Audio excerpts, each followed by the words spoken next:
Hello, ఇవాళ పిల్లల కోసం అయితే నేను స్వీట్ గవ్వలు చేసిన. దానికోసం ఈ కప్తో 1 కప్పు మైదా, 1/2 కప్పు సూజీ రవ్వ, అదే బొంబాయి రవ్వ తీసుకున్నాను. కొద్దిగా వచ్చేసి ఇలాచీ పొడి, కొంచెం అంత సాల్ట్. మీరు దీంట్లోకి కొద్దిగా నెయ్యి కానీ లేదంటే డాల్డా కానీ వేసుకోవచ్చు. నేనైతే కొద్దిగా డాల్డా వేస్తున్నా, నెయ్యి అయితే ఇప్పుడు లేదు, అందుకని చెప్పేసి డాల్డా వేస్తున్నా. నెక్స్ట్ దీన్ని అంతటిని ఒకసారి మంచిగా మిక్స్ చేసుకోవాలి.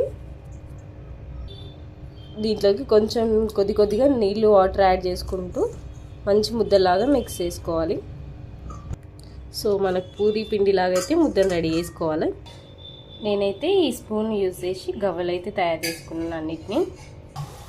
మన గవ్వలన్నిటిని కూడా ఇంత క్రిస్పీగా గవ్వలన్నిటిని కూడా ఇలా వేయించేసుకున్నాం. మనం చేసుకున్న గవ్వల్ని తీగ పాకం వచ్చిన షుగర్ పాకంలో వేసుకొని తీసేసుకోవడమే కాసేపు ఉంచి. సో మన గవ్వలు అయితే రెడీ అయిపోయినాయి.